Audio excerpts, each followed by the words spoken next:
సూక్ష్మ శరీరయానం అనే విషయం ఎంతో ప్రాముఖ్యతను సంతరించుకుంది కనుక ఈ పాఠంలో కూడా ఈ విషయానికి సంబంధించిన మరికొన్ని చక్కటి గుర్తుంచుకోవలసిన అంశాల గురించి చర్చిద్దాం. అందమైన ఈ వ్యాసంగాన్ని నేర్చుకుందాం.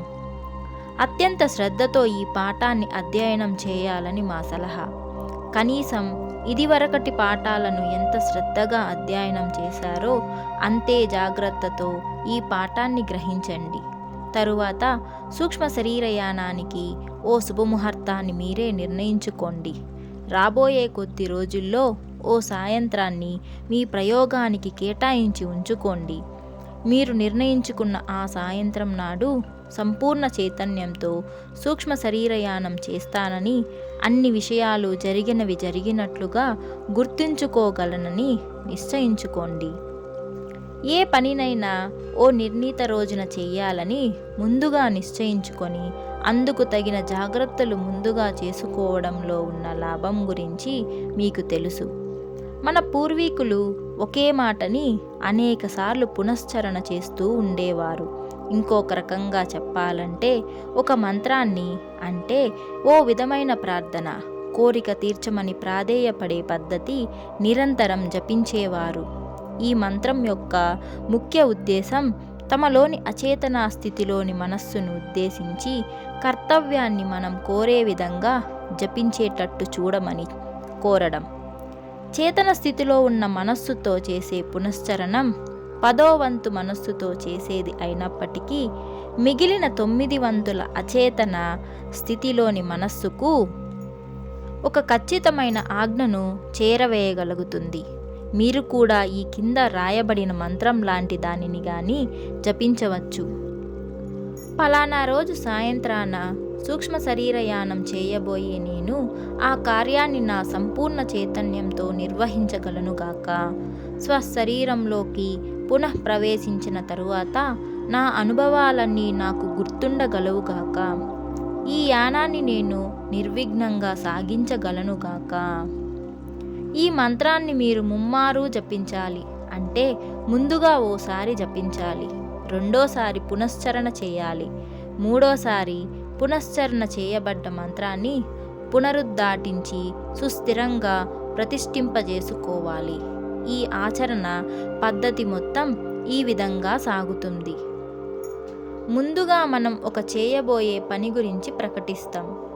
ఇలాంటి ఉత్తుత్తి ప్రకటనల్ని మనం ఎన్నో చేస్తూ ఉంటాం కాబట్టి మన అచేతనా స్థితి ఈ మాటని విన్నప్పటికీ ఏమాత్రం పట్టించుకోదు. పైగా వాగుడుకాయ మాటలేం ప్రయోజనం లేనివిలే అని కొట్టిపారేస్తుంది కూడా. మొదటిసారి చేసిన మంత్రం ఉచ్చారణ మన అచేతనా స్థితిని ఏమాత్రం నమ్మించలేదు. రెండోసారి ఇందాక అన్న మాటల్ని అక్షరం పొల్లుపోకుండా మాటల్ని పునశ్చరణ చేస్తే మన అచేతన మనస్సు కాస్త కదిలి మనం చెప్పే మాటల్ని అర్థం చేసుకునే ప్రయత్నం చేస్తుంది. ముచ్చటగా మూడోసారి ఖచ్చితంగా పునరుక్తి చేయబడ్డ మాట మన అచేతన మనస్సు మీద పూర్తిగా పనిచేస్తుంది. మన కోరిక మాత్రం అందులో స్థిరంగా ముద్ర వేసుకుంటుంది. ఈ మంత్రాన్ని అచేతన స్థితిలోని మనస్సు గాఢంగా గుర్తుంచుకుంటుంది. ఈ మంత్రాన్ని మీరు ఓ ఉదయాన ముమ్మారు జపించుకోండి. మళ్ళీ సాయంత్రం జపించాలని, ఆ తరువాత పడుకోబోయే ముందు జపించాలని నిర్ణయించుకొని ఆచరించారనుకోండి. ఒక్కోసారి మంత్రాన్ని జపిస్తుంటే చెక్కలోకి ఓ పెద్ద మేకును సుత్తిపెట్టి ఒక్కో దెబ్బ వేసి దిగ్గొడుతున్నట్లు మీ అచేతన స్థితిలోకి మీ కోరికని స్థిరంగా లోపలికి పంపుతున్నట్లు మీరు అర్థం చేసుకోవచ్చు. ఒక్క దెబ్బతోనే మేకు చెక్క లోపలి వరకు ఎలా పోదో ఒక్కసారే జపించబడ్డ మీ మంత్రం మీ అంతఃకరణకు చేరనే చేరదు. ఒక్కో దెబ్బ మేకును చెక్క లోపలికి ఎలా పంపుతుందో ఒక్కో మంత్ర పునశ్చరణ కొంచెం కొంచెంగా కోరికను మన అచేతన మనస్సు లోపల పొరల్లోకి గాఢంగా నాటుకునేట్లు చేస్తుంది. ఈ విద్య కొత్తదేం కాదు. మానవత్వం ఎంత ప్రాచీనమైందో ఈ పద్ధతి కూడా అంత ప్రాచీనమైంది. మన ప్రాచీనులకి చాలా మంత్రాలు తెలుసు. వాటిని ఎలా పునశ్చరణ చేయాలో కూడా వారికి చాలా బాగా తెలుసు. నాగరికత బాగా తెలిసిన మనమే ఈ విద్యలన్నీ మర్చిపోయాం. లేదా ఈ విద్యలు పనిచెయ్యవనే అపనమ్మకం పెంచుకొని సినిక్స్ అయిపోయాం. ఈ కారణాల వల్ల మీ మంత్రాలను మీరు ఒంటరిగా ఉన్నప్పుడే పరీక్షించాలి. ఎవరి ముందు వీటిని ఉచ్చరించకూడదు. మంత్రాలను నమ్మని జనం మనల్ని ఎగతాళి చేయవచ్చు. లేకపోతే మనలో కూడా అనుమానపు బీజాలను పడేసి నీళ్లు చల్లిపోవచ్చు. ఇలా ఎగతాళి చేసేవారి వల్లే, ఇలా అనుమానాలు సృష్టించేవారి వల్లే మానవులు ప్రకృతి దేవతలతో స్నేహాన్ని మరిచిపోగలిగారు. కనీసం వాళ్ళని చూడనైనా చూడలేకపోతున్నారు. అన్ని జంతువులతో పూర్వం తాము జరిపినట్లు టెలిపతిక్ సంభాషణలను జరుపలేకపోతున్నారు. ఈ విషయాన్ని ఎప్పుడూ గుర్తుంచుకోండి. మీరు ఓ సాయంత్రాన్ని నిర్ణయించుకొని స్థిరం చేసుకున్నారు. ఆ మంచి రోజు వచ్చే నాటికి మీరు ఏమాత్రం టెన్షన్ పడకుండా ప్రశాంతంగా ఉండాలి. మీతోనూ ఇతరులతోనూ శాంతిని పాటిస్తూ ఉండగలగాలి. ఇది చాలా ముఖ్యం. మీలో ఏమాత్రం ఉద్విగ్నత ఉండకూడదు. ఏ సంశయము మీలో తలెత్తి మిమ్మల్ని ఉద్రేకం చెందనీయకూడదు. ఉదాహరణకి, మీరు ఎవరితోనో ఓ విషయం గురించి తీవ్రంగా వాదించి యుద్ధం చేయాల్సి వచ్చిందనుకోండి. మీ శుభదినం నాడే కొంచెం ఆలోచించి మాట్లాడే టైం కూడా లేకపోయిందని మీరు అనుకుంటూ ఉంటారు. ఆలోచనకు కాస్త టైం చిక్కి ఉంటే, ఏం మాట్లాడి ఉంటే బాగుండేదో ఆ మాటలని వెతుక్కుంటూ ఉండే ప్రయత్నాన్ని మీరు చేస్తారు. మీతో పోట్లాట పెట్టుకున్న వ్యక్తి మిమ్మల్నేమన్నాడో ఆ మాటల్ని గుర్తొచ్చి మీ ఆలోచన సూక్ష్మ శరీరం మీద లగ్నం కాదు, కేంద్రీకృతం కాదు, నిమగ్నం కాదు. ఈ విధంగా ఓ మంచి రోజు వృధాగా స్వయం కృతాపరాధం వల్ల నాశనం అయిపోతే మళ్ళీ మరో రోజు కోసం వెతుక్కోక తప్పదు. సరే, ఈ గొడవలు ఏవీ జరగలేదు. మీరు రోజంతా ప్రశాంతంగానే ఉన్నారని అనుకుందాం. మీరు ప్రేమించే మనిషిని లేదా బంధువుల్ని చూడాలని మీరు చేసే ప్రయాణాలలో ఎలా ఉత్సాహంతో ఉవ్విళ్ళూరుతుంటారో, అలాగే సూక్ష్మ శరీరయానానికి సాయంత్రం ఎప్పుడవుతుందా అనే హుషారుతో మీరు ఎదురు చూశారనుకోండి. సాయంత్రం అవుతుంది. చీకట్లు పడుతాయి. మీరు మీ గదిలోకి వెళ్తారు. నెమ్మదిగా పడుకోవడానికి తగిన బట్టల్ని ధరిస్తారు. ఉచ్ఛ్వాస నిశ్వాసలు నెమ్మదిగా సాగుతూ ఉంటాయి. మీరు ప్రశాంతంగా ఉంటారు. ఒకసారి మీ డ్రెస్ సుఖంగా ఉన్నదా అని గమనించండి. మెడ దగ్గర పట్టేసినట్లు కానీ, నడుమును గట్టిగా బిగదీసి పట్టినట్లు కానీ ఉందేమో ఓసారి చూసుకోండి. లేకపోతే మంచి రసవత్తరమైన ప్రయాణం మధ్యలో ఈ డ్రెస్ వల్ల మీకు విఘ్నం ఏర్పడి వెనక్కి రావలసి రావచ్చు. మీ గదిలో గాలి, ఉష్ణోగ్రత సరిగ్గా ఉన్నాయో లేవో బాగా గమనించండి. మీరు తొడుక్కున్న బట్టలు తేలిగ్గా ఉన్నాయో లేక బరువుగా ఉన్నాయో గమనించండి. సూక్ష్మ శరీరం నుంచి మళ్ళీ స్థూల శరీరంలోకి వచ్చేటప్పుడు ఈ బరువునంతా మీరు మోయాల్సి ఉంటుంది కదా. గదిలో దీపాలను ఆర్పేయండి. కిటికీ రెక్కల్ని మూసేయండి. కర్టన్స్ ఉంటే వేసేయండి. వీధిలోంచి ఓ కాంతి కిరణం కిటికీ గుండా లోపలికి వచ్చి మంచి సమయంలో మీ కళ్ళ మీద పడి విఘ్నాన్ని కలిగించవచ్చు కాబట్టి. ఈ విధంగా అంతా సర్దుకున్నాక పడక మీదకి హాయిగా వాలిపోండి. సుఖంగా పడుకోండి. స్థిమితపడండి. మెల్లగా మీ శరీరాన్ని మొద్దుబారనివ్వండి. మీరు పూర్తిగా రిలాక్స్ అవ్వండి. నిద్రపోయే అవకాశాన్ని మీరు కల్పించకండి. మీకు తెలియకుండానే నిద్ర పట్టేస్తే అది వేరే సంగతి. మీరు మీ మంత్రాన్ని సరిగ్గా జపించి ఉంటే నిద్ర పట్టేసినా మెలకువ వచ్చాక మీకు అన్నీ గుర్తుంటాయి. మా సలహా ఏమిటంటే మీరు నిద్రపోకండి. ఎందుకంటే మొదటిసారిగా చైతన్యంతో మీరు శరీరంలోంచి బయటకు రావడాన్ని చూసే అవకాశం ఎంతో ఉత్సాహవంతంగా ఉంటుంది. సుఖంగా పడుకొని వెలికల పడుకుంటే మంచిది. మీ శరీరంలోంచి మరో శరీరాన్ని బలవంతంగా బయటకు నెట్టేస్తున్నట్టు ఊహించండి. మీ శరీరంలోంచి దెయ్యం లాంటి సూక్ష్మ శరీరం బయటకు వస్తున్నట్లు ఊహించండి.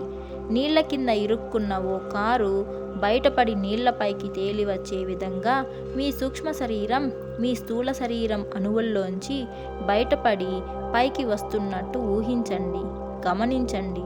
శరీరం మొత్తం సన్నగా చక్కిలిగిలి పెట్టినట్టు లేక సన్నగా తేలిగ్గా దురద పెట్టినట్లు అనిపించి తగ్గిపోవచ్చు. దేహంలో ఈ చక్కిలిగిలి సమయంలో అజాగ్రత్త వల్ల శరీరం మొత్తం ఓ చిన్న కుదుపుకు లోను కావచ్చు. ఇలాంటి కుదుపు రావడం జరిగితే పైకి లేచి వస్తున్న సూక్ష్మ శరీరం బహుశా ఈ సమయానికి కొన్ని అంగుళాల దూరం పైకి వచ్చి ఉండవచ్చు. మళ్ళీ శరీరపు అంతర్భాగంలోకి తిరిగి వెళ్ళిపోతుంది. ఇలాంటి కుదుపు వచ్చే అవకాశం శరీరానికి ఉందని మీకు తెలిసి మీరు తగిన జాగ్రత్తతో ఉంటే ఆ కుదుపు రానే రాదు. కాబట్టి రాబోయే కష్టాల గురించి ముందుగా తెలుసుకొని తగిన జాగ్రత్తలు తీసుకుంటే ఆ కష్టాలు రానే రావు. ఒకవేళ వచ్చినా దాన్ని అధిగమించే విద్యలు మీ శరీరంలో ఏర్పడే ఉంటాయి. మీ శరీరంలో వస్తున్న సన్నటి చక్కిలిగిలి ఆగుతున్న సమయంలో ఏమాత్రం కదలకండి. అప్పుడు ఉన్నట్లుండి ఓ చల్లదనం మిమ్మల్ని ఆవరిస్తుంది. ఏదో మీ శరీరంలోంచి బయటికి వచ్చేసినట్టు మీకు అనుభూతి కలుగుతుంది. మీ పైన ఏదో వేలాడుతున్నట్లు అనిపించవచ్చు. ఇంకా బండగా గట్టిగా చెప్పాలంటే మీ మీదకు ఎవరో ఓ దుండును పడేస్తున్నట్టు అనిపించవచ్చు. మీ మనస్సును ఆలోచనలను దారి మళ్లించకండి. డిస్టర్బ్ కావద్దు. మీరు డిస్టర్బ్ కాకుండా ఉంటే మిమ్మల్ని మీరే మంచం చివరి నుంచో మీ పైకప్పు నుంచి కిందకు చూస్తూ ఉండడం మీకు స్పష్టంగా అర్థమవుతుంది. ఎంత వీలైతే అంత జాగ్రత్తగా మీ స్థూల శరీరాన్ని గమనించండి. మొదటిసారి కన్నా స్పష్టంగా మరెప్పటికీ మిమ్మల్ని మీరు చూసుకోలేరు. మొదటిసారిగా మిమ్మల్ని మీరు చూసుకోగానే ఆశ్చర్యంతో మీరు నిశ్చేష్టులు అయిపోవచ్చు. ఎందుకంటే మీరు ఎలా కనిపిస్తారని మీరు ఊహించుకుంటారో ఆ పద్ధతిలో మీరు ఉండరు కనుక. మీరు అద్దంలో రోజు మిమ్మల్ని చూసుకుంటూ ఉంటారని మాకు తెలుసు. కానీ ఎంత మంచి అద్దమైనా మీ రూపాన్ని ఉన్నది ఉన్నట్టుగా స్పష్టంగా చూపించే శక్తిని కలిగి ఉండదు. ఉదాహరణకి అద్దాల్లో కుడి ఎడమగాను ఎడ కుడిగాను కనిపిస్తుంది. ఇంకా మనం గుర్తుపట్టలేని కొన్ని వక్రీభవనాలు అంటే మన బొమ్మని తప్పుగా చూపించే లక్షణాలు అద్దాలకి ఉంటాయి.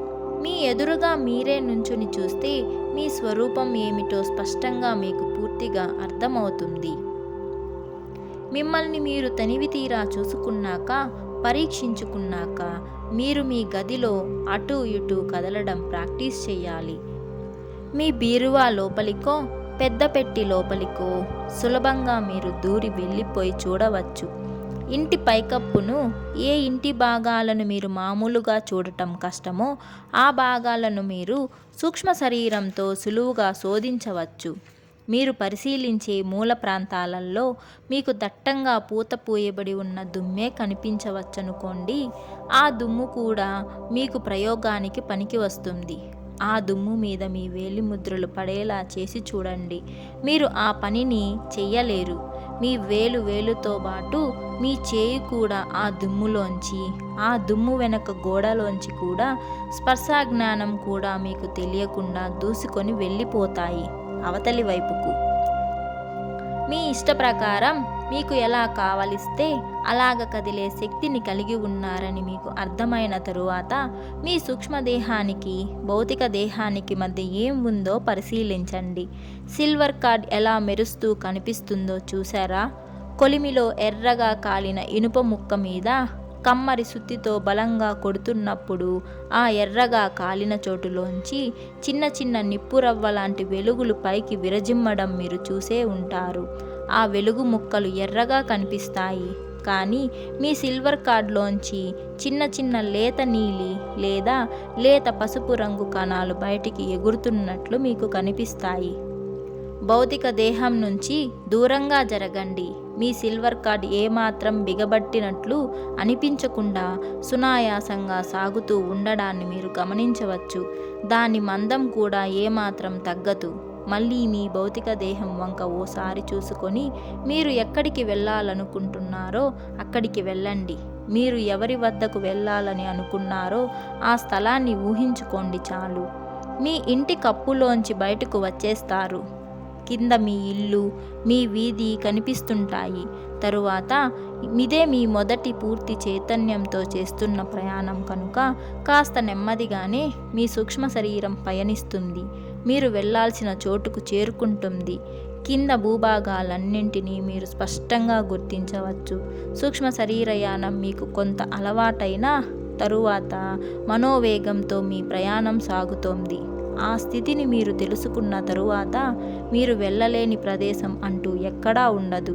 ఎంత దూరంలో ఉన్న ప్రదేశం అయినా అనుకున్న వెంటనే అక్కడకు మీరు చేరుకొని ఉంటారు.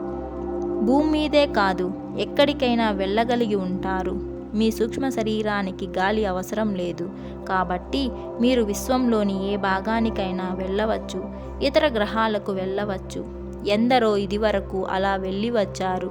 ప్రస్తుత పరిస్థితుల్లో ఎవరికీ ఏవీ గుర్తుండడం లేదు, కానీ మీరు మీ సాధన వల్ల అన్నీ గుర్తుపెట్టుకొని ఉండగలరు.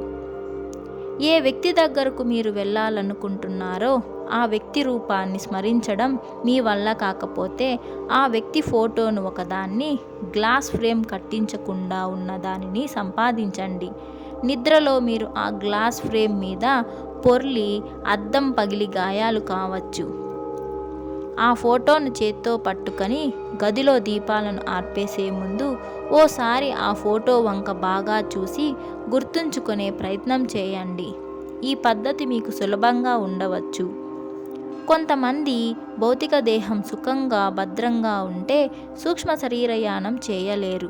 బాగా భోజనం చేసినా ఈ యాత్ర వాళ్ళకి కుదరదు.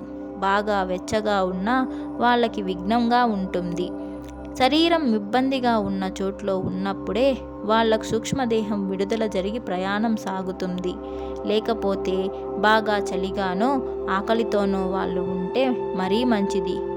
కొంతమంది ఇలాంటి ఇబ్బందులు కలగడం కోసం సులభంగా జీర్ణం కాని పదార్థాలను తిని జీర్ణశక్తిని తమంతట తామే పాడు చేసుకుంటూ ఉంటారు. ఇబ్బందుల మధ్యే వాళ్ళ సూక్ష్మ శరీరయానం పూర్తి చైతన్యంతో సాగుతుంది. దీనికి మేము ఊహించే కారణం ఏమై ఉండవచ్చునంటే అలా బాగా పాడైపోయిన దేహంలో ఉండడానికి ఇష్టం లేక సూక్ష్మ శరీరం బయటపడే ప్రయత్నం చేస్తూ ఉంటుందని. టిబెట్లోనో ఇండియాలోనో కొంతమంది సన్యాసులు యోగులు సూర్యకాంతి పడని చోట్లల్లో మగ్గుతూ ఉంటారు. వీళ్ళకి భోజనాలు కూడా 3 రోజులకి బహుశా ఒకసారి మాత్రమే లభ్యమవుతూ ఉంటాయి. ఆ తిండి కూడా శరీరంలో కేవలం ప్రాణాన్ని నిలబెట్టి ఉంచడానికి మాత్రం సరిపోయేలా ఉంటుంది. ఈ నామమాత్రపు తిండి వల్ల వాళ్ళ ప్రాణాలు మినుకుమినుకుమంటూ వాళ్ళ శరీరాలను పట్టుకొని వేలాడుతుంటాయి. ఈ యోగులు సర్వకాల సర్వ వ్యవస్థల్లో సూక్ష్మ శరీరయానం చేయగల సామర్థ్యాన్ని కలిగి ఉంటారు. ప్రపంచంలో ఏ మారుమూల ప్రాంతంలో అయినా సరే వాళ్ళు నేర్చుకోవలసిన విద్య ఒకటి ఉందని వాళ్ళకి తెలిస్తే వెంటనే వాళ్ళు అక్కడికి చేరుకొని సూక్ష్మ శరీరంతో మనో సంభాషణం అంటే టెలిపతి ద్వారా వాళ్ళకు కావలసిన విద్యలను నేర్చుకుంటూ ఉంటారు. లోకంలో వాళ్ళ ఉనికి వల్ల ఏమాత్రం మేలు కలిగే అవకాశం ఉంటుందని వాళ్ళు కనిపించినా వెంటనే అక్కడికి వెళ్ళి మానవులకు తమ శుభాశీసుల్ని అందచేయడానికి సిద్ధపడతారు. మీ సూక్ష్మ శరీర యానాలలో మీ అదృష్టం కొద్దీ ఇలాంటి మహనీయులు కొందరు మీకు దర్శనమియ్యొచ్చు. మీతో మాట్లాడి తగిన సలహాలనిచ్చి మీ అభివృద్ధికి తగిన సహాయం చేసే స్థితిలో ఈ యోగులు ఉంటారు. వాళ్ళ చేతుల్లో పడటం మీ సుకృతంగా భావించవచ్చు. ఈ పాఠాన్ని మళ్ళీ మళ్ళీ చదవండి. అభ్యాసము విశ్వాసము ఈ రెండింటి వల్లనే మీకు సూక్ష్మ శరీరయానం సుసాధ్యం అనే మాటను మళ్ళీ మీకు గుర్తు చేస్తున్నాము. సూక్ష్మలోకాల సందర్శన భాగ్యంతో మీ ఐహిక బాధలు కష్టాలు కొంతవరకైనా తగ్గుతాయి. ఇప్పటి వరకు లోబ్సాంగ్ రాంపా రచించిన మరణం లేని మీరు అనే పుస్తకంలో నుంచి 11వ అధ్యాయాన్ని విన్నారు. ఈ వీడియో మీకు నచ్చినట్లయితే తప్పకుండా లైక్ చేయండి. అలాగే నా ఛానల్ని ఇంకా సబ్స్క్రైబ్ చేసుకోకపోతే వెంటనే నా ఛానల్ని సబ్స్క్రైబ్ చేసుకోండి. ప్రీవియస్ వీడియోస్ ఏవైనా మిస్ అయితే నేను డిస్క్రిప్షన్ బాక్స్లో లింక్ అనేది మెన్షన్ చేస్తాను. మీరు అక్కడి నుంచి కూడా మీరు ప్రీవియస్ వీడియోస్ని చూడవచ్చు. సో ఇంకొక ఇంట్రెస్టింగ్ వీడియోతో మళ్ళీ మీ ముందుకు వస్తాను. అంతవరకు take care and bye bye.